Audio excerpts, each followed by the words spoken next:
Hi,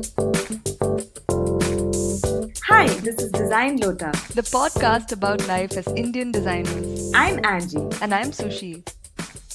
In our last episode, we discussed some practical ways to be more productive. It was good to hear back from some of you about how you could embrace your own style of productivity. And we talked about how being productive also meant giving ourselves enough room for play. Today, we're going to slide down into that concept in a deeper manner.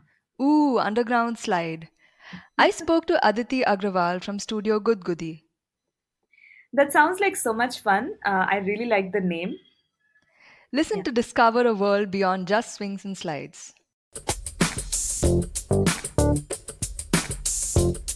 Hi, Aditi, and welcome to Design Lota. And we are so thrilled to have you on our podcast.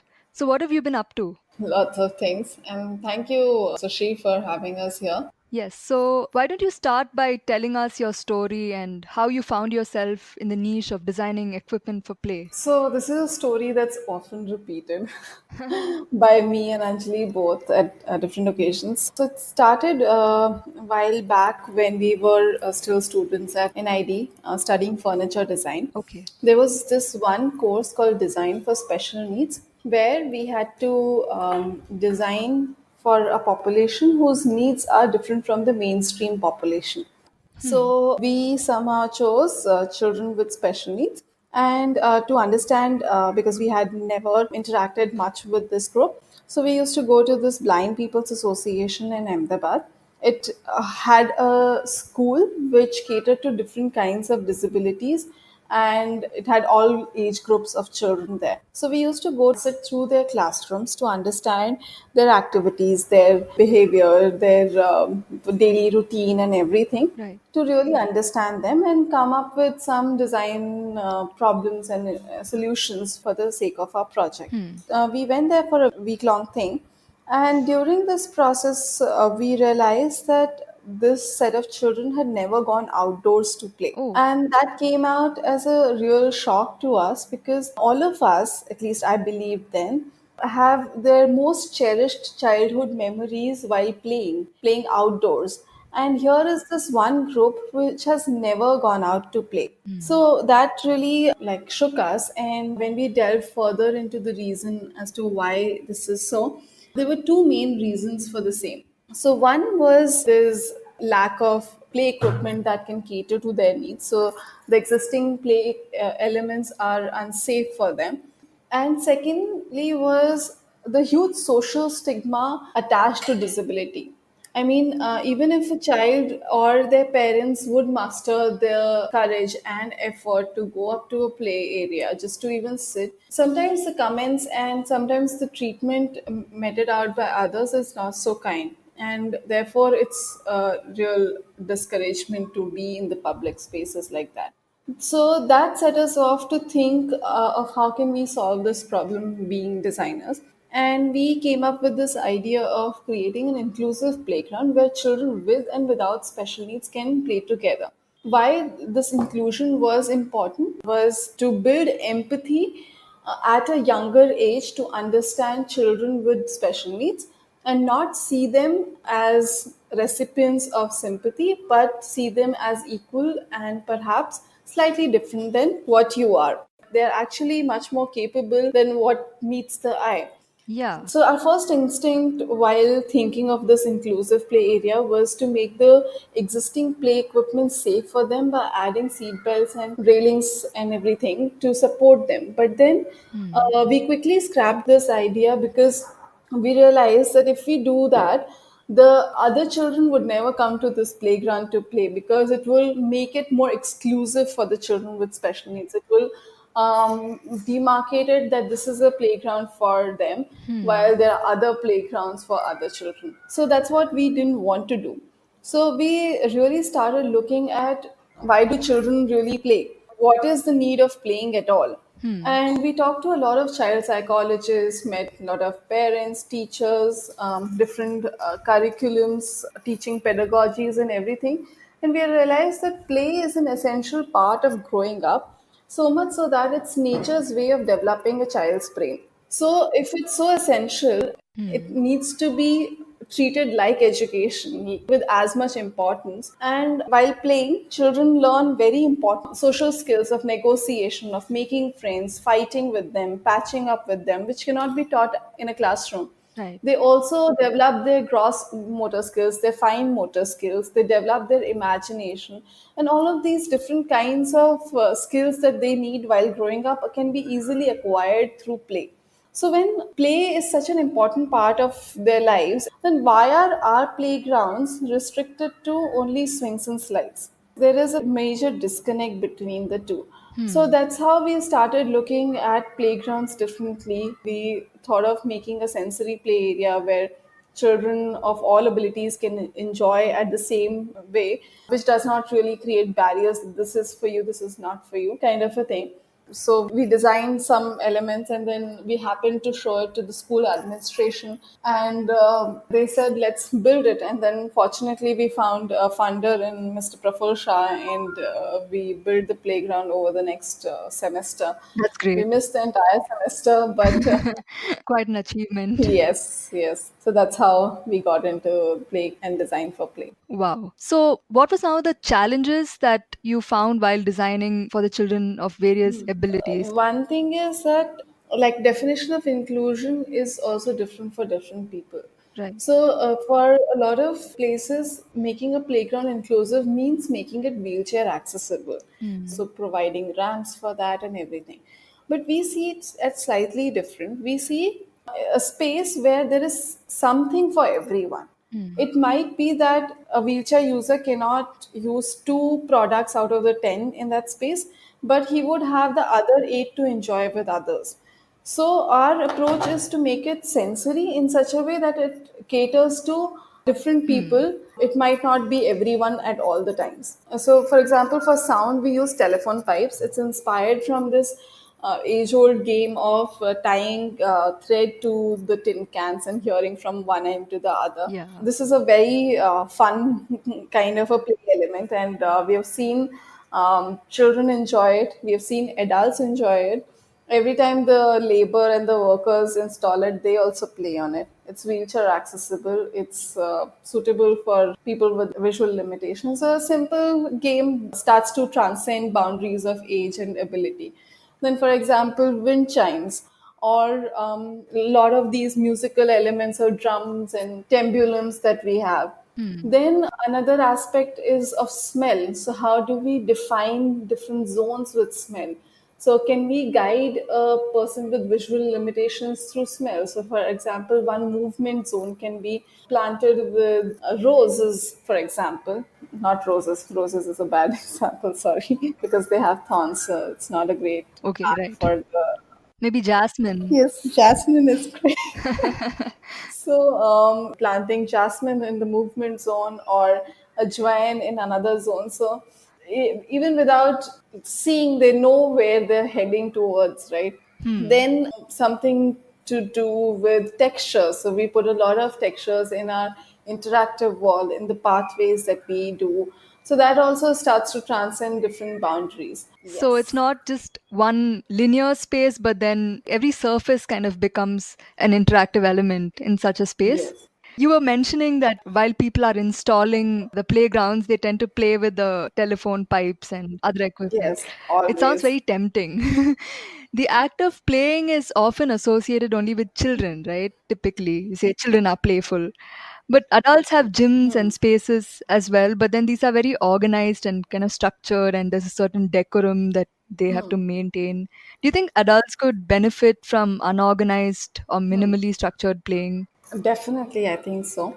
So, every time you would have gone to a playground, you would have seen children, and you would have also seen that along with the child, the parent is also swinging on the swing, right?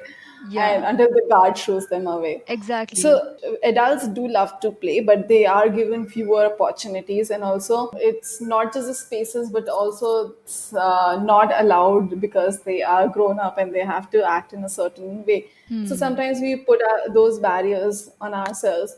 And also, I think playing in an unstructured way is really important, especially in today's time when everyone is living very stressed lives at their offices, everywhere. It's very very structured. It's like going from one thing to another.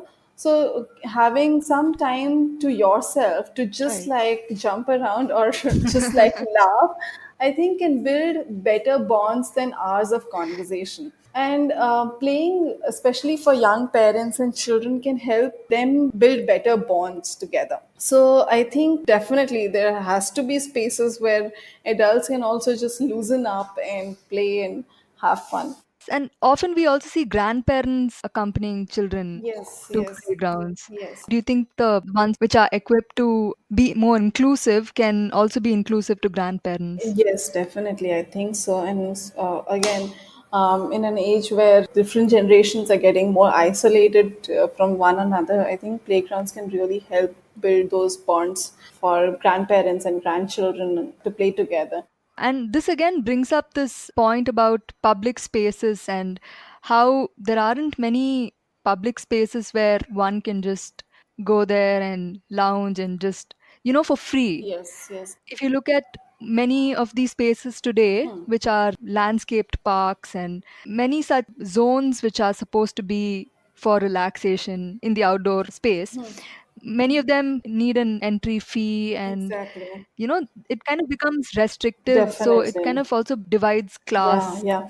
So that's why my point of contention with a lot of smart cities is that a lot of smart cities talk about IoT and Wi-Fi and how everything will be connected and there'll be nicer roads and freer parking and all of that. But no one is asking these basic questions of where will your child play? Or Hmm. what kind of air will they breathe? Or what kind of water will they drink? Or will the sky be Right. clear? All of those very basic questions. And that is also the question for public spaces with these really rapidly increasing cities. Like every square feet, we are fitting in more and more people. So these public spaces are shrinking, and whatever public spaces we have, they need to be designed much better so that it caters to a larger group of people. An amount of pressure that is on one piece of open land is more than ever. Yes. So playgrounds should also be seen as public spaces and therefore be designed for everyone, for different classes, for different age groups, for different abilities. And then only I think we can say that they're really successful when they engage communities together. Right. Do you also feel like there's a kind of mind block against public playgrounds? Because we often see that when a new playground is installed in a layout, for instance, they look new and shiny the first month, and then they quickly begin to deteriorate. And then people kind of tend to judge that a certain section of people are responsible for this. And then Yeah. committees come together and say, no, this is only for our layout. So, what are some ways to prevent vandalism and maybe design longevity into play equipment? So, some of it also has to be catered to by providing more because there's so much less and it's catering to so many more people that it tends to get vandalized, it tends to get overused, it tends to get used in different ways than it is intended to, and therefore it gets deteriorated much faster than it's supposed to. Hmm. Definitely, while creating play spaces for Indian context, this is something that's very essential to look at to imagine all the different ways that people would be using it, all the different classes that will be using it, all the different timings that people will be using it in. Hmm. That will perhaps build in some longevity, but yes, apart from building something really, really sturdy, um, Just has to be more. yeah, I think more and more sturdy. That's it. And earlier on, you had mentioned about the aspect of safety. So, do you think safety is something that has to be built into playgrounds? Recently, like there was something that happened at a mall in a play zone where some child broke their arm and it became a big issue. Do you think the onus kind of comes on the designer of the playground in such cases? So playgrounds need to be safe, yes, but they also have to have some healthy amount of risk. Yeah. And there is a difference between a risk and a hazard. So risk is something that challenges a child. It makes them come back to it to say that I will accomplish this for today and I will become more stronger and bigger to climb up to the end of that ladder or climb up to that rocket or whatever. Hmm. That is something that's challenging, and that will say a lot about the playground that it's fun because it brings the child back, it challenges them. While hazard is something that can really lead to fatal injuries and everything. Having said that, I think everywhere around the world is a phenomena going around the world that we are building more and more safe playgrounds because everyone is so Hmm. scared of being sued, and no one wants to hurt anyone and everything. That we're building very safe playgrounds that do not attract children anymore. So, at some level, we have to increase the risk in our playgrounds, but also make sure that they're not at the cost of the child or getting them very serious injuries. A scratch and a bruise here and there, I think, is great also in some ways because they Yeah. help build resilience. But more than that is definitely not a great idea. So I think again the age group comes into play, right? That is another thing. So when you're building the playground, if a really young kid is using a play equipment that's meant for an older child, then obviously there might be some injuries and everything. So therefore, we have to keep in mind the ergonomics and also ensure that that is communicated to the users correctly. That at what age group is this more suitable for? We design playgrounds for different age groups because at different ages, children have different kind of developmental needs and therefore different kinds of play needs. For very young kids like babies and till 1 or 2 years, they do not like too much of social play. They're more engrossed with themselves and their little toys, and Hmm. that's what their world is. As they grow up, they start to build friendships, they start to bring groups together, and then there is this whole dynamics going on and everything. So that is another kind of age, and therefore different kinds of play elements are required for them. Then as you grow further into teenagers, there's a need to show off your strength, to see how tall you've become, how strong you've become, and everything. So there's a different kind of a requirement there. So yeah, at every age group, there's a different kind of developmental, psychological, physical requirement, and therefore different kind of play needs.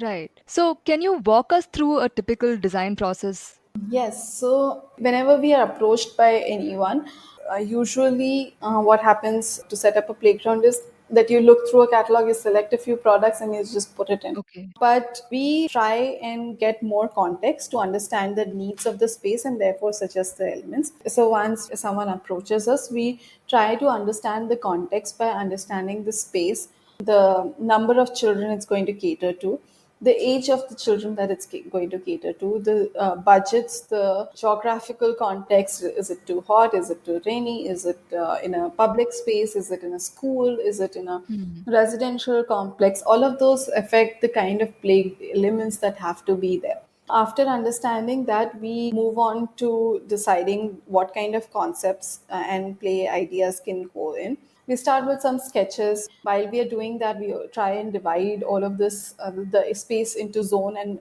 understand movement patterns that could be. Looking at ergonomic safety zones and all of that. Hmm. Then we also look at different kinds of play because that's how we function. We look at if there is enough physical play, if there's enough play for imagination, if there's enough social elements, if there's something for solitary play, because one child can be introvert, another child could be extrovert, and the space needs to cater to different kinds of Right. children. One child can have a medical condition, other one can be really, really adventurous.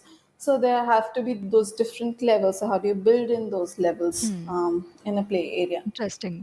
Then we move on to making 3Ds in computer and some model making and part prototypes to develop the concepts further, to understand mechanisms and different parts, how can they come together. And finally, presenting to the client and building the play area. What is your favorite part of the whole process? I think the ideation of what can, because that's a lot of fun. You can think of all the different ways to play. You can go back to your childhood. You can think of all the ways that it can go wrong, which is also fun. What about the testing And part? yes, testing is fun. And finally, when it all comes together, and when we are just doing like the last photo shoot, our last interface with the space is the photo shoot. Hmm. That is the most fun part because you see children using the space that you have imagined all this while, Yeah. and then you also see them using it in ways that you'd never imagined, which is really, really bewildering and exciting and very interesting to see. Do you ever feel like telling them, no, no, no, don't do that? We haven't tested for that. Yes, a lot of times we're like, oh. We didn't think of this. So, what's the most challenging part about the whole process, or the part that you hate the most? Oh, part that we hate the most. I think it's common to all, I think, design studios, the coordinating with different people and getting things done on time. Just that. I think that's common to every studio or, in fact, any kind of work. So just trying to get things done on time. Right. One of your projects, which I found really interesting and relevant to current discussions on sustainability, is the Biodiversity Park in Hennur in Bangalore, where I also live. So, were aspects of biodiversity built into the play equipment as well? And was there an inspiration for the space? Yes, so this park was commissioned by Ms. Deepika Vajpayee, who was at that point the forest officer there. So she envisioned this space being something that brings the community together. So for this play area, because it was a central public space, we looked at all kinds of age group. We looked at adult and children playing and grandparents. And in terms of sustainability, we tried and used the local materials that were there. So, being with the forest department, they had a lot of wood that was lying around. So, we used mostly wood for our equipment then. Oh, Then, because it was next to a lake, we couldn't use too much concrete and build structures too much.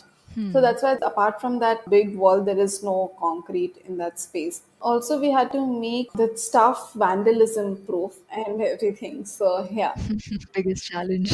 which is the biggest challenge. You also mentioned that playgrounds are educational and very important in early development of children and continue to be an important part of development and education. We would love it if you could give us some examples of education centric playgrounds that you have designed. So in our regular playgrounds, like what I mean by regular is that over the time we have had some experience building different kinds of playgrounds. So we have productized some of the play elements Hmm. into a catalog, which has different kinds of inclusive, sensory, and educational play elements.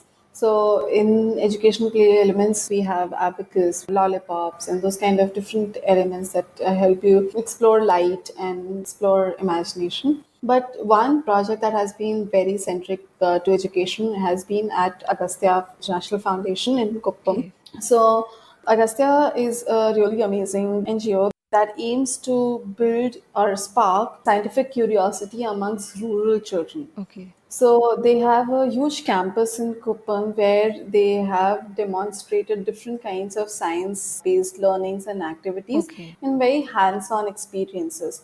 So they get children from neighboring villages and rural areas and bring them to the campus to get them to experience science and be more curious and understand and ask questions. So, as a part of that endeavor, they envisaged this DNA park. So, we have been fortunate to be working with them. This DNA park is essentially to tell children of how protein is made in an animal cell. So, the entire play area Hmm. is made in form of an animal cell with a central dome as the nucleus. So, you go inside the dome, you see DNA structure down to the level of atoms and how it's bonded together and everything.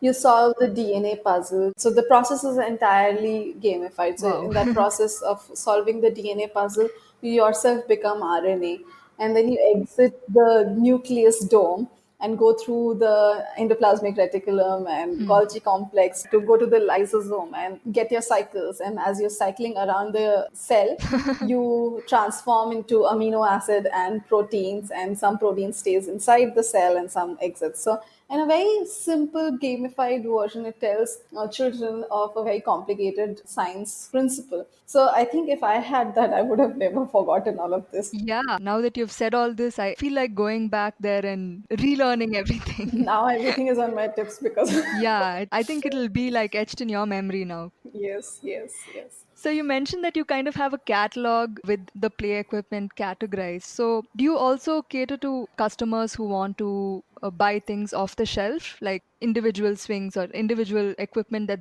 they can buy for their kids, install in their backyard, stuff like that, or for themselves? Um, that would be nice. I'm asking with selfish reasons.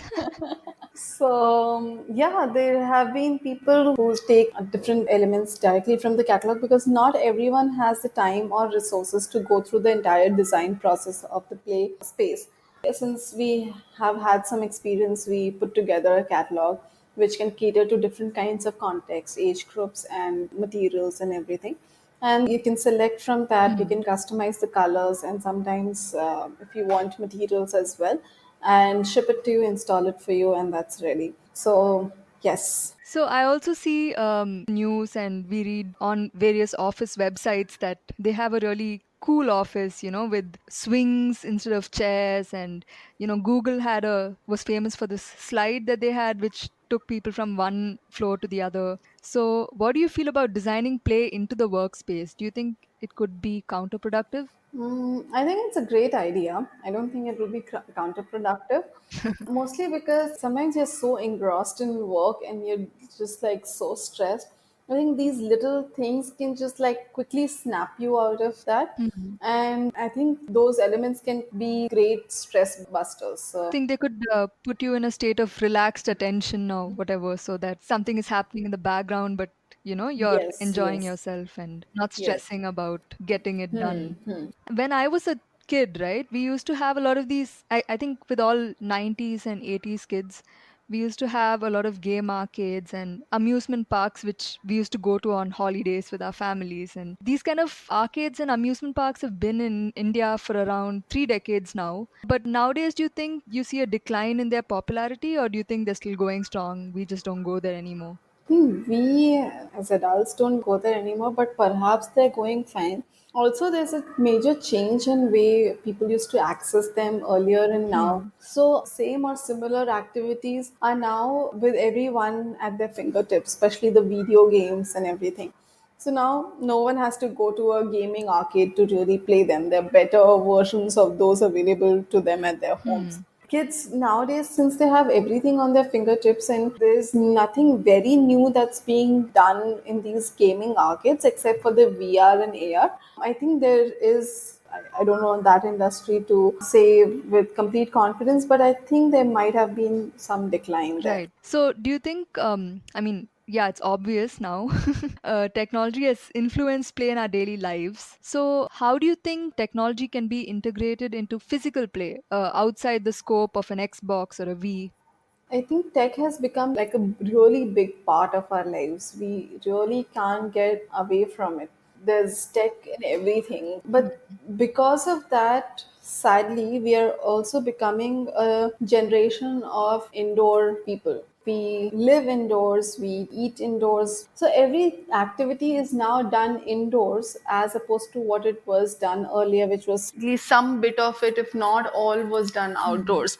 While tech has led to all of this, perhaps tech is what can also help bring play and exercise back by integrating all of these Hmm. together. So I think it's a great thing that can happen with the play and technology. Yes, I'm really looking forward to integrating tech in our play elements. We are in the research phase. Let's see where it takes us. Speaking of what you said about spaces becoming more indoor and people not going outside that much, do you think this is also because there's a lot more pollution in the air today? And do you think this is going to be a trend that's going to be on the rise in the future? Probably yes. So all the physical activity might also shift indoors as we are already building more indoor playgrounds. So I think it is going to be like that.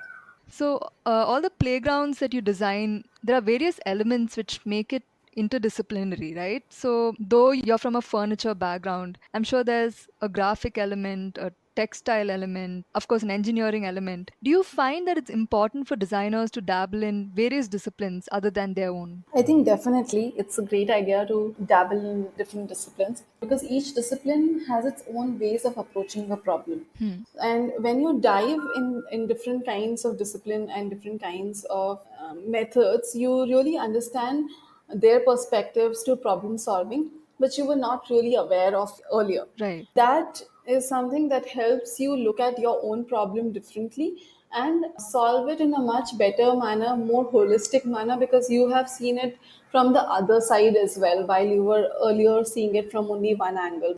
We should all Hmm. definitely do and look at different disciplines and different kinds of methods to apply in design. Right. So, coming back to the business aspect of what you guys do, what were some of the most interesting aspects of being two women in design coming together to create something very non typical? I don't know if it has got too much to do with being women. Hmm? Perhaps some with being young, because we started out with very little experience and we just took a plunge. Our learning curve has been huge. We understood what is working, what is not, and how can we do things better, because we had very little to fall back on of how things are done. So Hmm. that led us to really imagine our own ways and do things perhaps differently. Yeah, I think it's been really amazing learning experience for us. And I saw that you guys were recently featured in Forbes Yes. 30 under 30. Yes. Congratulations, by the way. Thank you so much. Thank you. It was great. I mean,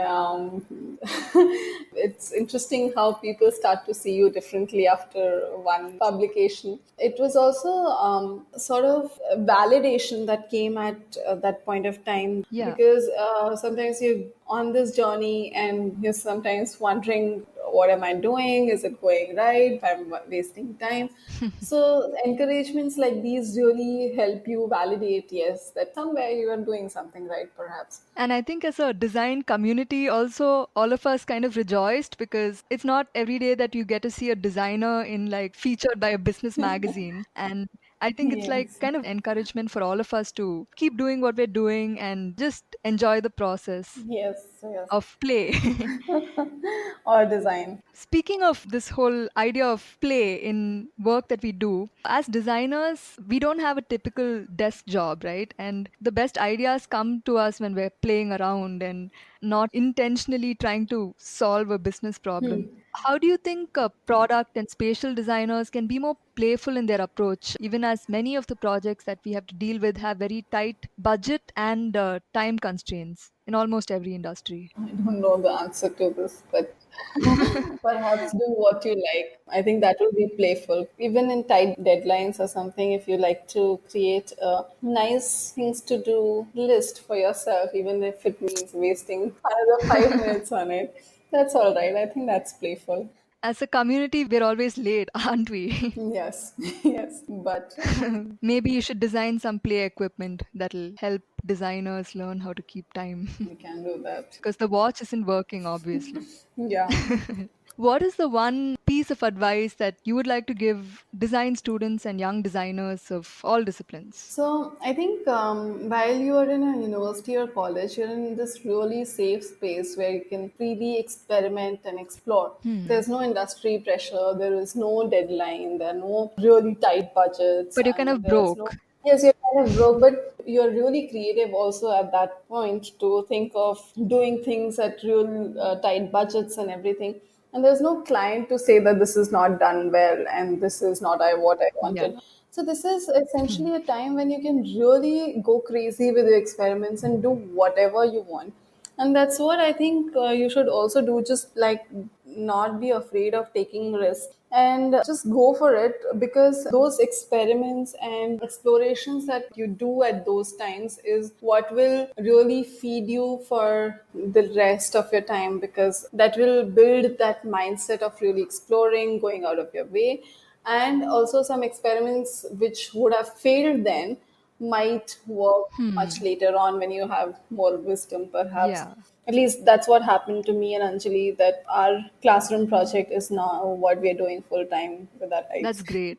So, thank you again for sharing all this gyan, and Thank you. You were really sweet to say that. I'm sure a lot of people would be very excited to listen to this. There's a lot to take away, and even I've learned a lot from this whole discussion that we've had. So, where do you think our listeners can? Do you have a social media page that our listeners can follow you at? We have a website which is www.gudgudee.in, and we are also active on Instagram at Studio Gudgudee and on Facebook Okay. And where can we get your trampolines? in a park in Chandigarh coming soon. Okay, so look out for that. Yes. It's great to see play being taken seriously. You know how in the grown up world, Play is looked at as the opposite of the serious thing to do. Like now Yeah. you're in class and it's not yet games period, so yeah, We need to stop infantilizing the user, even if your user is a child. Our understanding of where and how learning needs to take place can be constricting. yeah. This reminds me of a couple of zoos that I've been to. At the Singapore Zoo, I noticed some activities outside every exhibit. For example, for the kangaroo one, there was an activity about how far can you jump, and Ooh. chalks for you to mark your jump, and then you could compare it with how far a kangaroo could jump. And I really felt like that made the fact come alive. Yeah. And contrasting that with a recent experience closer to home at a zoo here. Hmm. And I saw a board there that said, "Zoo is not for amusement and entertainment only. Make it an educational experience." Something like stand here and, do your learning right now. So, yeah. Are you channeling some teacher from your past? I may or may not be. I think well designed games should keep drawing the player back, apart from its educational value, in imparting the fun value. Yeah. I like to use the term perpetual novelty. Like A is not only for Apple, it can be for something else too.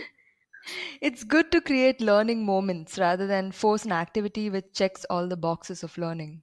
I think it's our job as designers, as parents, as educators to get out of the way and not insist that play and learning must happen a certain way.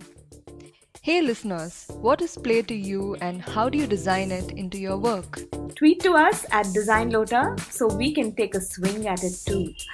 You can find all the references and transcript for this episode at designlota.com. And join us next time for a conversation on storytelling through visuals. Until then, bye. Bye.